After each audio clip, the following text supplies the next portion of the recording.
I stand 100% 10 toes down on everything I said about it being a sugar-coated movie. However, I'm thankful for it, and it was a good movie. I didn't say it was bad. I just said they downplayed a lot, and I'm going to tell you how they downplayed a lot. I'm sending out a trigger warning because this is full with a whole bunch of triggers. The story outline itself is sensitive. What I mean by they sugarcoated is that they could have got a lot more graphic, that you know that things would have been worse to the people that are in that situation. I feel like they scaled it back because it was a primetime TV slot. Lifetime is still, it's not cable. And also you can. And I'm the type of mother, yes, I would sit there with my teenage daughter and we would watch it because this is the real world. So it would allow you to watch it without having nightmares. So I'm going to point out the caps, the sugarcoatedness, and the realness, and things that was not explained in the movie. Because I'm like, I actually have had experience with certain situations, and I was trained to see certain things. And at the end, I'll tell you what I was trained on to the point where one day I had to pick up that phone and call 911. So we're going to do this review, blank at a HBCU. It just goes. So it starts off with a young student. Her name is Shannon. She is on the track team, beautiful, works hard and studies. She just does not have money like that. And because she does not, she feels like she is segregated on the campus with the students that actually have money. She bonds with her advisor named Miss Ellen, which Miss Ellen has a fine man. And can I have one?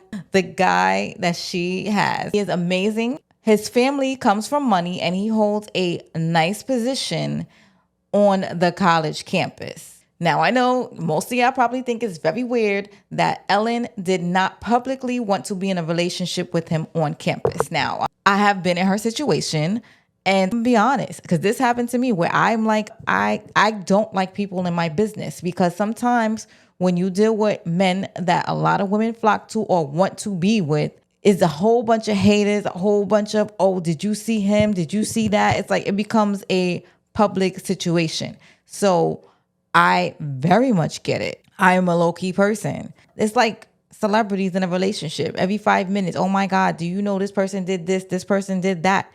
That's like a person that goes through somebody's phone constantly, but instead people are like in your business nonstop. And sometimes they make up stuff.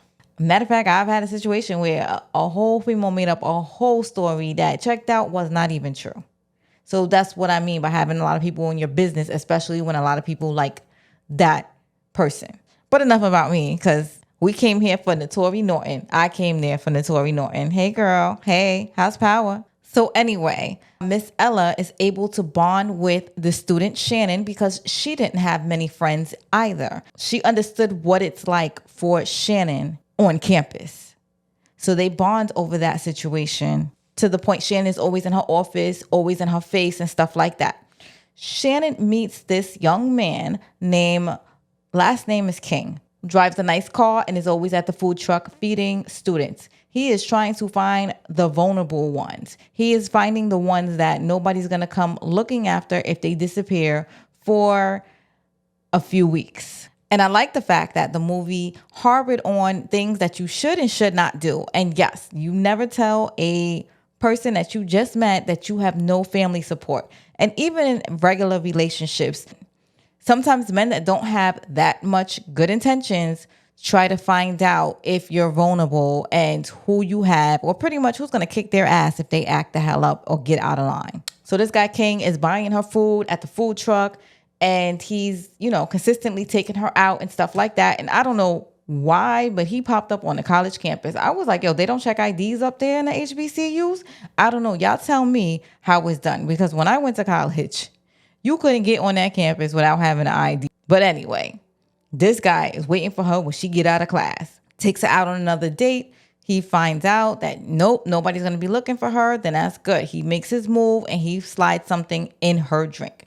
She wakes up hours later in the trailer, chained to the darn bed. Now, the guy says something about 12 days. And I'm like, why he's saying 12 days?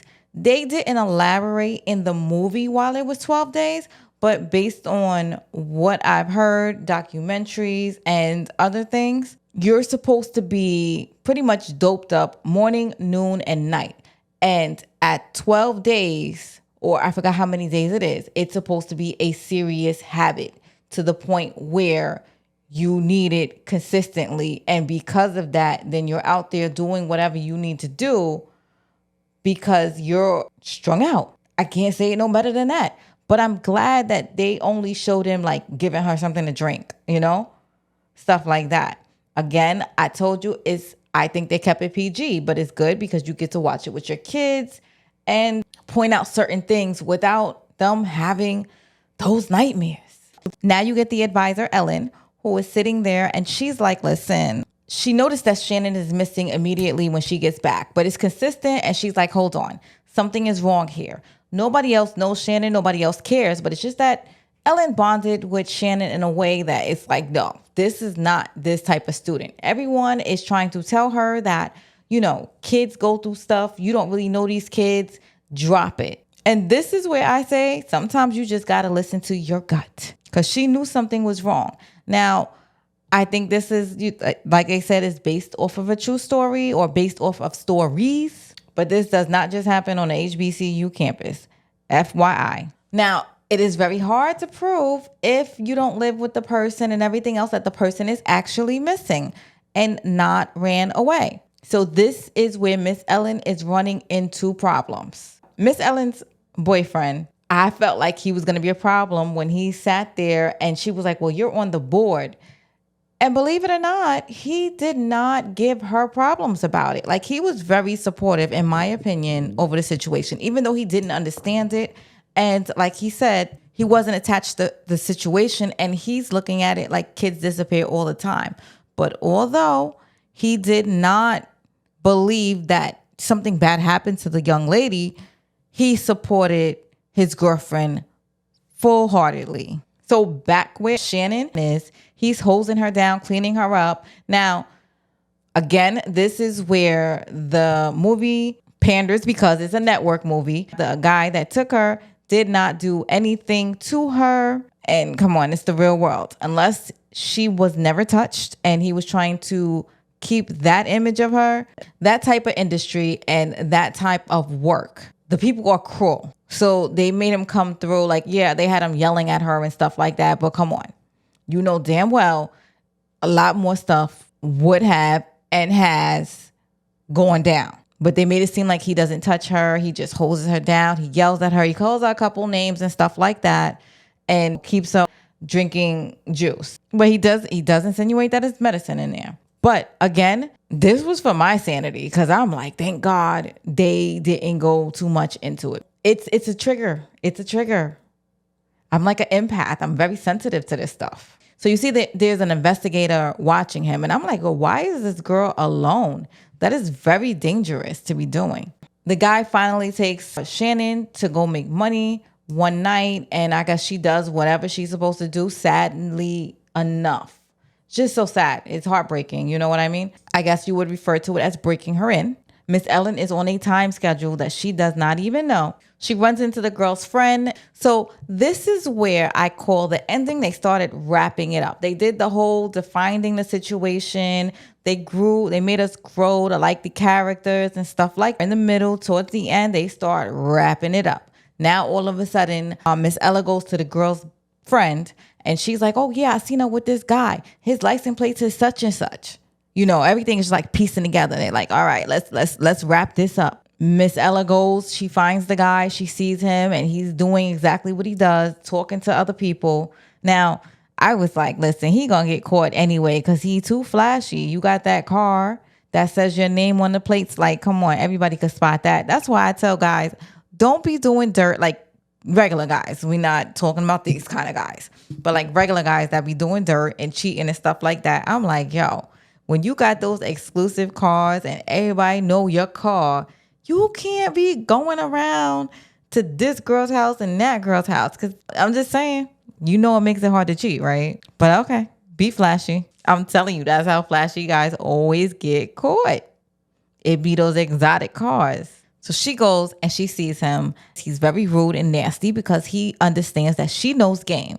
So, and he don't got to be nice to her because he don't want her. But she mentions the girl's name. And I'm like, that would have been a sign to get the girl out of Dodge. And yeah, never do that.